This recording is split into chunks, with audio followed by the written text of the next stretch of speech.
So hello dear students, midnight সানস্টাডিতে তোমাদের সকলকে স্বাগত। তো তোমাদের কিছু কোয়েশ্চেন এনেছি যে দেখো, যেগুলো ভৌতবিজ্ঞানের তোমাদের স্যাটের প্রশ্ন। ঠিক আছে, তো প্রিভিয়াস ইয়ারেরই প্রশ্নগুলো একটু তোমাদেরকে দেখিয়ে দিই যে কিভাবে তোমরা এই প্রশ্নগুলো অ্যান্সার করবে বা তোমরা কেমন প্র্যাকটিস করেছো একটু যাচাই করে নিতে পারো। ঠিক আছে, দেখো প্রশ্ন নাম্বার এখানে 21 দেওয়া আছে। প্রথম প্রশ্ন দেখো, বলছে যে জলের তাপমাত্রা 0 ডিগ্রি সেলসিয়াস থেকে 15 ডিগ্রি পর্যন্ত যদি বৃদ্ধি করা হয় তাহলে তার আয়তন কীরকম পরিবর্তন হবে। তো জলের ক্ষেত্রে জলের আয়তনের পরিবর্তনের ব্যাপারটা যদি দেখো, আয়তন কিভাবে পরিবর্তিত হয়।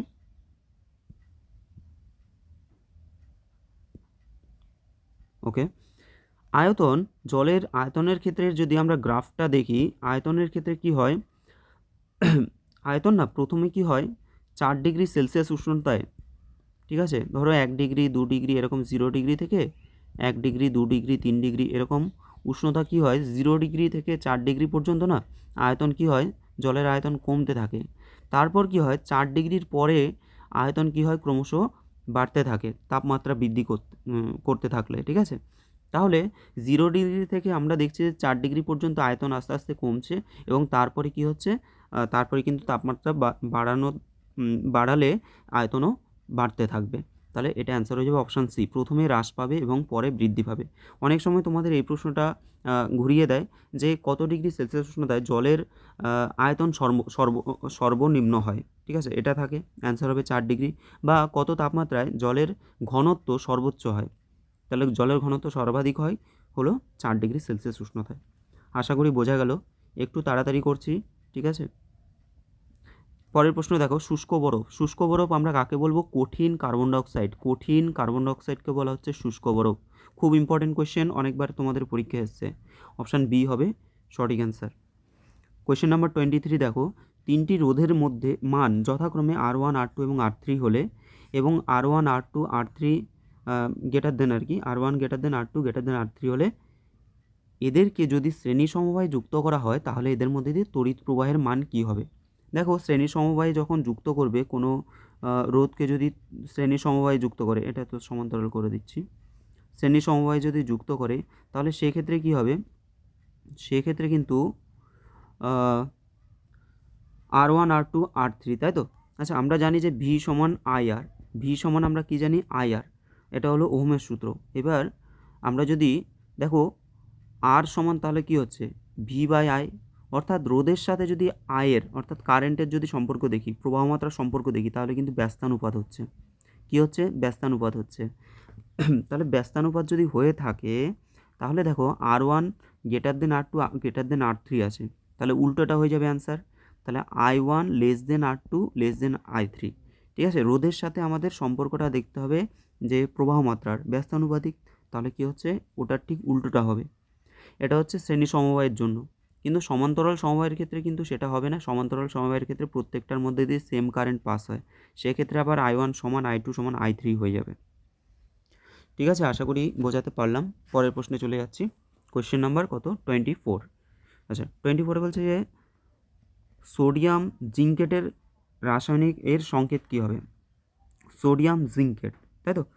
সোডিয়াম জিঙ্কেটের সংকেত হয়ে যাবে, দেখো দিয়েছে Na2ZO ZnO2 NaZnO2 নাকি NaZn2O2 NaZnO2, এটা অপশান এ হয়ে যাবে, Na2ZnO2 Na2ZnO2। Question number 24 option হবে এ। ঠিক আছে, Na2ZnO2। চলো পরের প্রশ্ন। কোয়েশ্চেন নাম্বার 25, কোন তাপমাত্রায় ফারেনহাইট স্কেলের পার্ট সেলসিয়াস স্কেলের পার্টের দ্বিগুণ হবে। তো সেলসিয়াস এবং ফারেনহাইট স্কেলের মধ্যে একটা রিলেশন আমরা জানি যে C/5 সমান F-32/9। ঠিক আছে, C/5 সমান কি হয়, F-32/9 হয়ে যায়। এবার দেখো বলছে যে ফারেনহাইট স্কেলের পার্ট সেলসিয়াস স্কেলের পার্টের দ্বিগুণ হবে, তাহলে আমরা যদি সি এর মান এক্স ধরি, x/5 সমান ফারেনহাইটে তুমি দ্বিগুণ করে দাও, তাহলে 2x হয়ে যাবে -32/9। এটাকে সমাধান করো, কোনাগুনি গুণ করলে 9x সমান হচ্ছে 5 গুণে 10x মাইনাস 5 গুণে 10 27, 3 5 গুণে 16 160। তো ধরো 9x মাইনাস 10x সমান হচ্ছে -160, তো মাইনাস এক্স সমান -160, এক্স সমান কত হচ্ছে 160। তাহলে আমরা কিন্তু অ্যান্সার পেয়ে গেলাম। তো তোমাদের এভাবে দ্বিগুণ বলতে পারে বা কোন তাপমাত্রায় সেলসিয়াস এবং ফারেনহাইট স্কেলের পাঠ সমান হয়, ঠিক আছে। আচ্ছা, এটা আগে আমরা অ্যান্সারটা তাহলে কী হবে, অপশান সি হবে। কোন তাপমাত্রায় ফারেনহাইট স্কেলের পাঠ সেলসিয়াস স্কেলের পাঠের দ্বিগুণ হবে, তাহলে সেলসিয়াস স্কেলের পাঠের দ্বিগুণ, তাহলে সেলসিয়াসকে যদি আমরা এক্স ধরি, ফারেনহাইটকে আমাদের ধরতে হবে 2x। তো ক্যালকুলেশন করে আমরা 160 ডিগ্রি পেলাম। এখানে তোমাদের খুবই একটা গুরুত্বপূর্ণ প্রশ্ন থাকে যে কোন তাপমাত্রায় সেলসিয়াস এবং ফারেনহাইট স্কেলের মান সমান হয়, ঠিক আছে। সেটা কি হবে, সেটা হয়ে যাবে -40 ডিগ্রি সেলসিয়াস উষ্ণতায় সেলসিয়াস স্কেলের মান যা হয়, মানে ফারেনহাইট স্কেলের মানও কিন্তু সেম হয়ে যায়, তাহলে -40 ডিগ্রি হয়ে যাবে। পরের প্রশ্ন দেখো, কোয়েশ্চেন নাম্বার 26, 26 বলছে 1 আলোকবর্ষ হলো, 1 আলোকবর্ষ এর মান কত হয়। এটা অ্যান্সার অপশান ডি হবে 9.46 × 10⁻12 কিলোমিটার। মনে রাখবে 9.46 × 10⁻12 কিলোমিটার, ঠিক আছে, এটা অ্যান্সার হয়ে যাবে 9.46 × 10⁻12 কিলোমিটার। পরের প্রশ্ন দেখো 27, বলছে 500 গ্রামের ভরের একটি বস্তু অভিকর্ষের অধীনে অবাধে পড়তে থাকলে বস্তুটির ওজন কত হবে। আচ্ছা, ওজন ডব্লু সমান mg, ভর ইন্টু ত্বরণ, ঠিক আছে। ওজন সমান কী হয়, ভর ইন্টু ত্বরণ। এবার দেখো, ভর তো 500 গ্রাম লিখে দিলাম, কিন্তু অবাধে পতনশীল কোনো বস্তুর ত্বরণ কিন্তু কী হয়ে যাবে, ত্বরণ কিন্তু 0 হয়ে যাবে। অর্থাৎ সেক্ষেত্রে আমাদের মান, সরি আমি ভুল বললাম, এটা আমাদের ত্বরণ তো একটা মান থাকবে, ত্বরণের একটা মান থাকবে 9.8, ঠিক আছে, কিন্তু অবাধে পতনশীল যে কোনো বস্তুর ওজন কিন্তু 0 হয়ে যাবে, কারণ সেক্ষেত্রে ভরটা কিন্তু 0 হয়ে যাবে, ঠিক আছে। ভর অবাধে পতনশীল বস্তুর ওজন সবসময় মনে রাখবে 0। কী হবে, অপশান বি হয়ে যাবে, ঠিক আছে, 0 অবাধে পতনশীল বস্তুর ওজন 0 মনে রাখবে। আর হলো, আর কোথায় কোথায় 0 হয়, পৃথিবীর যে কেন্দ্র আছে সেই কেন্দ্রে কিন্তু বস্তুর ওজন কী হয়, 0 হয়, ঠিক আছে, বস্তুর ওজন 0 হয়ে যায়। নেক্সট দেখো 28 নম্বর প্রশ্ন, কেলভিন স্কেলে জলের স্ফুটনাঙ্কের মান কত হবে। আচ্ছা, কেলভিন স্কেলে নর্মালি জলের স্ফুটনাঙ্ক হয় 100 ডিগ্রি সেলসিয়াস, তাহলে সেলসিয়াস থেকে কেলভিন মানে তুমি এটার সাথে কত যোগ করে দেবে, 273, তাহলে 273 যোগ 100 মানে হচ্ছে 373 কেলভিন হয়ে যাবে, ঠিক আছে। অপশান কী হবে, অপশান সি হয়ে যাবে সঠিক অ্যান্সার, অপশান সি। তাহলে 28-এর অ্যান্সার হবে অপশান সি। চলো পরের প্রশ্ন, কোয়েশ্চেন নাম্বার 29, ব্লু ভিট্রিয়াল মানে আমরা যে তুঁতে বলি, ঠিক আছে, তুঁতে আমরা যে জামা কাপড় রং করার জন্য যে তুঁতে ব্যবহার করি, সেটার সংকেত কী হবে, CuSO4 5H2O, 5H2O। মনে রাখবে তুঁতের মধ্যে 5 অণু জল থাকে, কত অণু, 5 অণু জল থাকে, 5H2O হয়ে যাবে, ঠিক আছে, 7 হবে না, 5H2O, 5 অণু জল থাকে।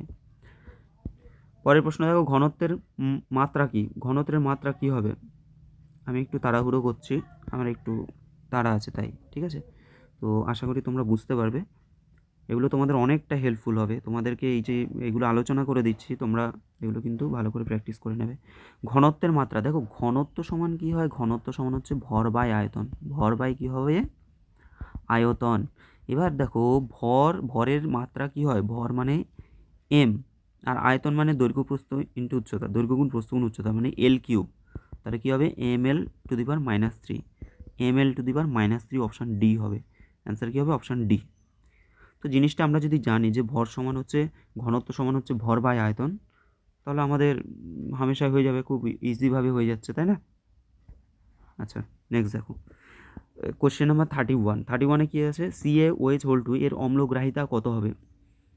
31 আছে যে এর অম্লগ্রাহিতা CaOH2, এটা হবে অপশান এ 2 হয়ে যাবে, ঠিক আছে, 31-এর অপশান এ হয়ে যাবে 2।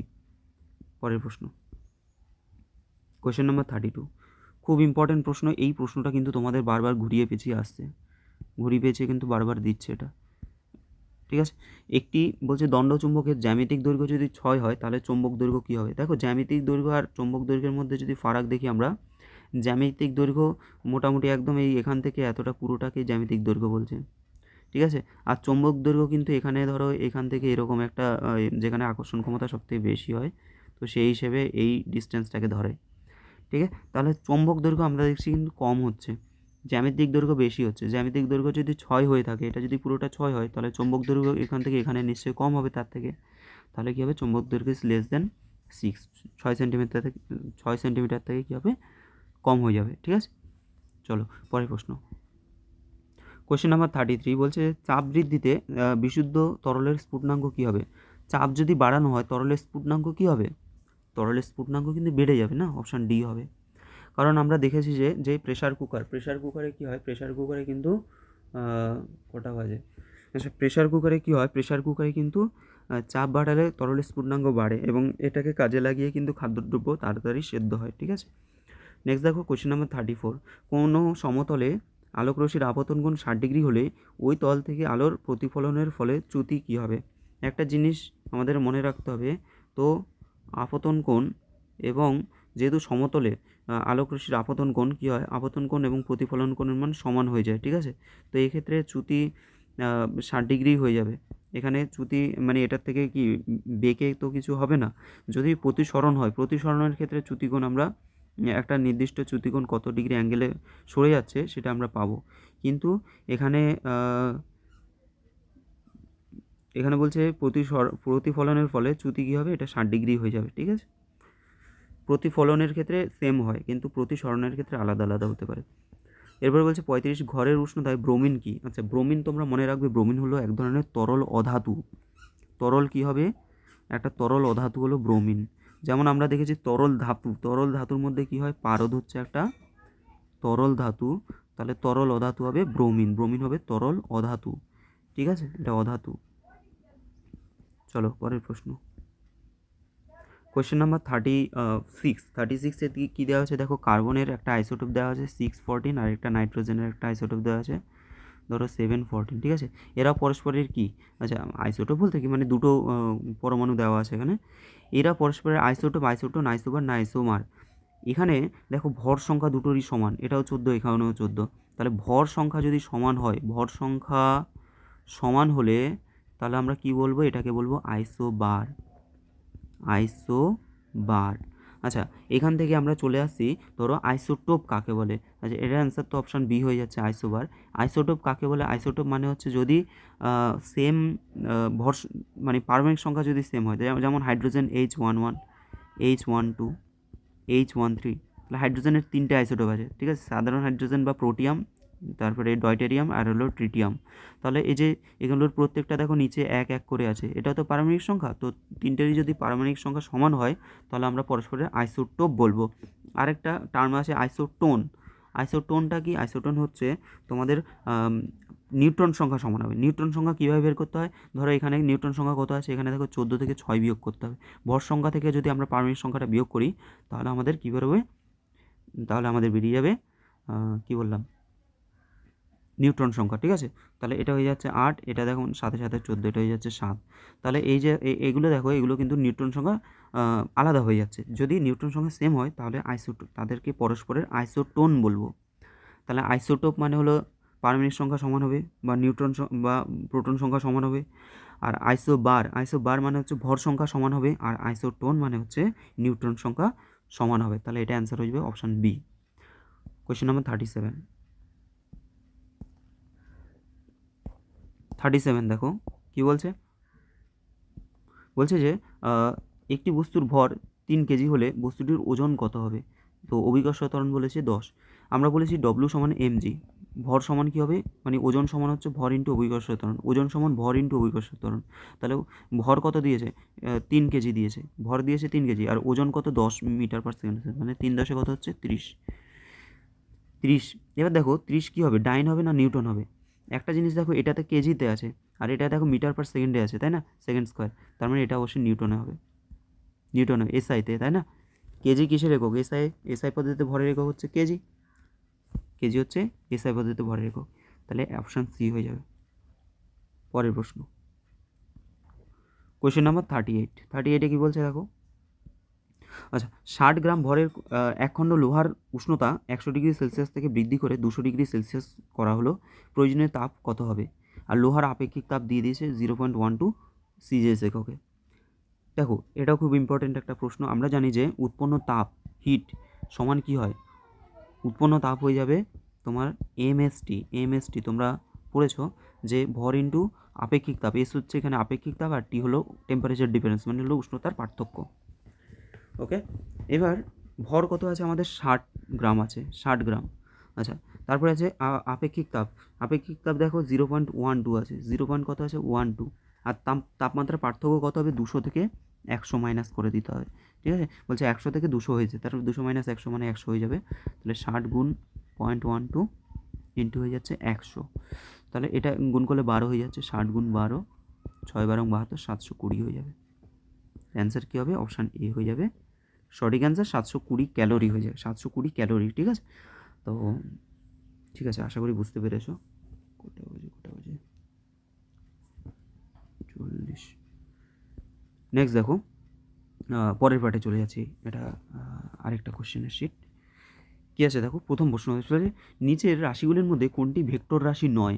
দেখো ভেক্টর রাশি নয় বলেছে, তাই না? তোমরা মনে রাখবে কার্য, ক্ষমতা, শক্তি। তোমাদের বারবার বলেছি এই তিনটে কিন্তু স্কেলার রাশি। ঠিক আছে, খুব ইম্পর্টেন্ট, এই তিনটে হচ্ছে স্কেলার রাশি। তাহলে কার্য এখানে ভেক্টর রাশি নয়, কার্য হলো স্কেলার রাশি, এটাই সঠিক অ্যান্সার। আচ্ছা, বেগ কিন্তু ভেক্টর রাশি, ভরবেগও ভেক্টর রাশি, মন্দন তারপরে ত্বরণ মন্দন দুটোই কিন্তু ভেক্টর রাশি। বেগ ভেক্টর রাশি, ভরবেগ ভেক্টর রাশি, তাহলে এখানে স্কেলার রাশি হবে কার্য। ভেক্টর রাশি নয় কোনটা? অ্যান্সার হবে কার্য। 22, ম্যাগনেসিয়ামের পারমাণবিক সংখ্যা হচ্ছে 12, তাহলে ম্যাগনেসিয়াম এই যে 2+ আয়নে ইলেকট্রনের সংখ্যা কত হবে? দেখো যখন 2+ বলছে Mg2+, তাহলে তোমরা জাস্ট দুটো মাইনাস করে দেবে। ঠিক আছে, ইলেকট্রনের সংখ্যা কী হবে? প্লাস থাকলে মাইনাস হয়ে যাবে, মানে 12 বলেছে তাহলে হয়ে যাবে 10, 2 মাইনাস করলে কত হবে? 10 হয়ে যাবে। যদি ধরো Mg+ থাকতো তাহলে কী হতো? 1 মাইনাস করে দিতাম আমরা, তখন 9 হয়ে যেত। 12 থেকে 1 বিয়োগ করলে তখন 11 হয়ে যেত। তারপর কী হচ্ছে? Mg যদি আমাদের 2 মাইনাস থাকতো তাহলে আমরা 2 যোগ করে দিতাম, তাহলে 12 বলেছে, তাহলে 12-র সাথে 2 যোগ করলে হয়ে যেত 14। আর Mg প্লাস, শুধু প্লাস যদি বলতো তাহলে 1 যোগ করে দিতাম, এক মিনিট, এটা Mg যদি মাইনাস হতো, ঠিক আছে, Mg আমরা প্লাস তো দেখিয়ে দিয়েছি, Mg যদি মাইনাস হতো তাহলে আমরা 1 যোগ করে দিতাম, অর্থাৎ 12 যোগ 1 মানে হচ্ছে 13 হয়ে যেত। ঠিক আছে, আশা করি বুঝতে পেরেছো, অসুবিধা হওয়ার কথা নয়। নেক্সট দেখো, কোয়েশ্চেন নাম্বার 23।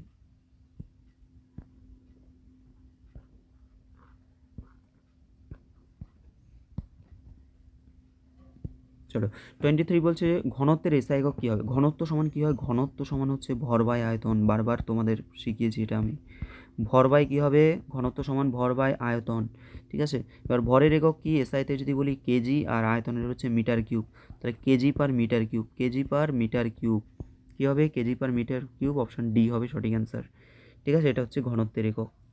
পরের প্রশ্ন, কোয়েশ্চেন নাম্বার 24 বলছে যে 0 ডিগ্রি সেলসিয়াস উষ্ণতা, 0 ডিগ্রি সেলসিয়াস উষ্ণতা মানে কত ডিগ্রি ফারেনহাইট? তো 0 ডিগ্রি সেলসিয়াস উষ্ণতা মানে কত ডিগ্রি ফারেনহাইট? সেটা অবশ্যই 32 ডিগ্রি ফারেনহাইট হয়ে যাবে, তাই না? 0 ডিগ্রি আমরা জানি যে সেলসিয়াস স্কেলে 0 ডিগ্রি সেলসিয়াস থেকে তো শুরু হয়, আর ফারেনহাইটের স্কেলে হচ্ছে 32 ডিগ্রি ফারেনহাইট থেকে শুরু হয়। সেলসিয়াস স্কেলে শেষ হচ্ছে কত? 100 ডিগ্রি সেলসিয়াস, আর ফারেনহাইটের স্কেলে 212 ডিগ্রি ফারেনহাইট। 212 ডিগ্রি ফারেনহাইট, 100 মানে হচ্ছে 212 ডিগ্রি, আর 0 ডিগ্রি মানে হচ্ছে এখানে 32 ডিগ্রি হয়ে যাবে। তাহলে অ্যান্সার কী হবে? অপশান সি হয়ে যাবে। সূর্যে যে পদ্ধতিতে তাপ উৎপন্ন হয় সেটা কী পদ্ধতি? সেটা হলো নিউক্লিয় সংযোজন পদ্ধতি। ঠিক আছে, নিউক্লিয় সংযোজন পদ্ধতি হয়ে যাবে। পরের প্রশ্ন, খুব ইম্পর্ট্যান্ট একটা প্রশ্ন, যে আলোর কোন ধর্মটি প্রাকৃতিক ঘটনা রামধনু সৃষ্টির কারণ? রামধনু কেন সৃষ্টি হয়? আলোর বিচ্ছুরণের জন্য, অপশান সি হবে। তাহলে আলোর বিচ্ছুরণের জন্য কিন্তু রামধনু সৃষ্টি হয়, আলোর বিচ্ছুরণ, মনে রাখবে এটা, আলোর বিচ্ছুরণ।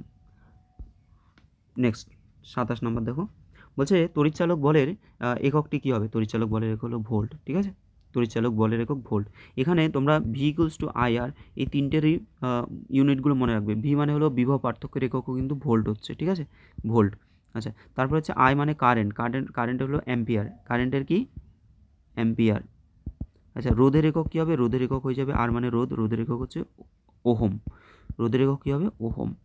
ঠিক আছে, নেক্সট দেখো, কোয়েশ্চেন নাম্বার 28। দুটি সমান্তরাল সমতল দর্পণের প্রতিফলক তল দুটি মুখোমুখি রাখা আছে, মাঝখানে রাখা কোনো বস্তুর কতগুলো প্রতিবিম্ব?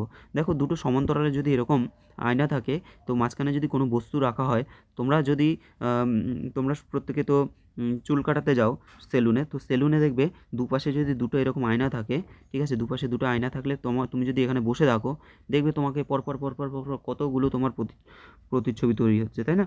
তাহলে অসংখ্য, এখানে কিন্তু অসীম প্রতিবিম্ব তৈরি হয়ে যাবে যদি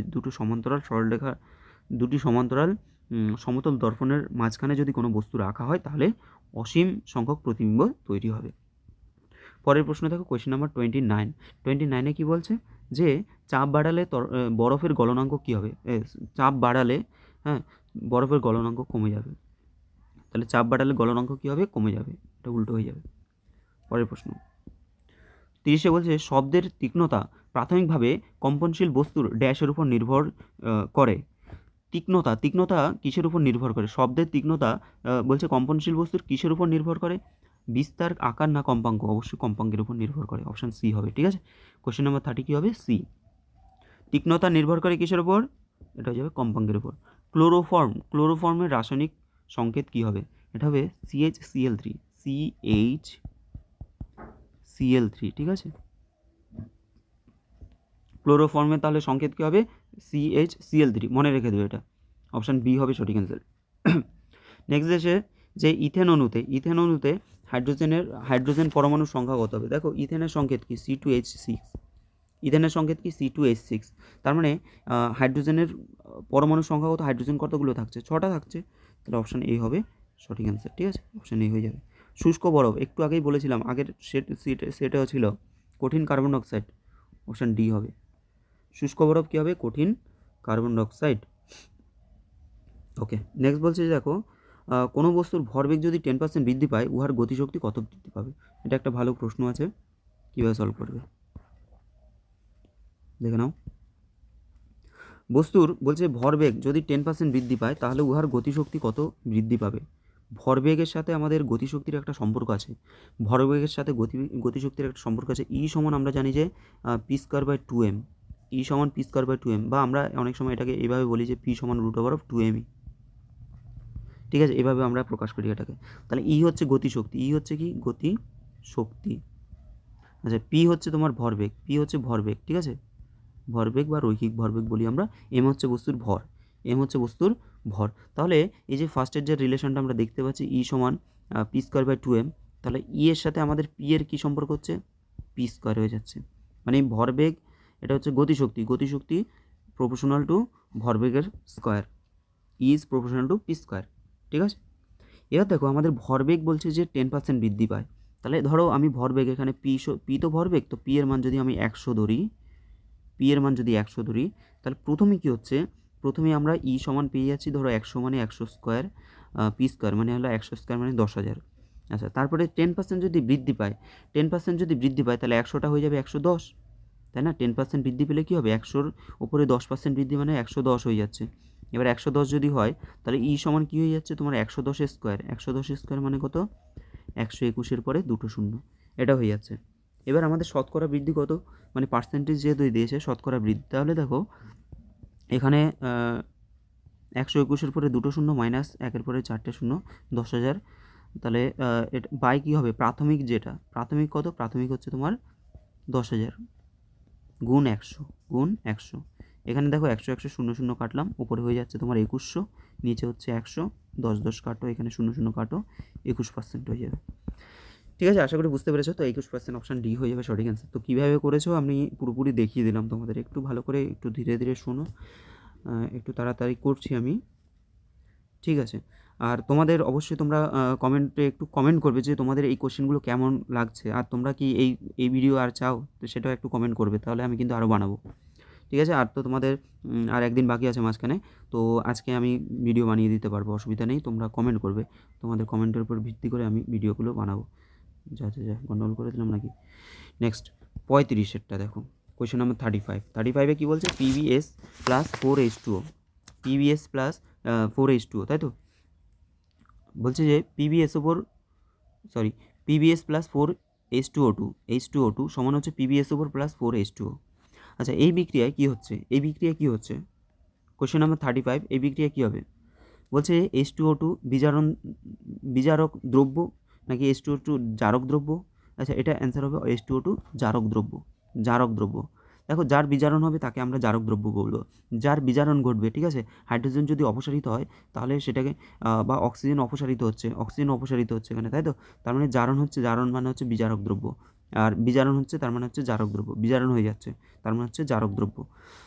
নেক্সট বলছে যে কোনো তরল যৌগের মধ্যে দিয়ে তড়িৎ চালনা করলে, তড়িৎ প্রবাহ চালনা করলে, কোনো তরল যৌগের মধ্যে দিয়ে যদি তড়িৎ প্রবাহ চালনা করা হয়, ওই তরল যৌগের বিয়োজন ঘটানোকে কি বলে?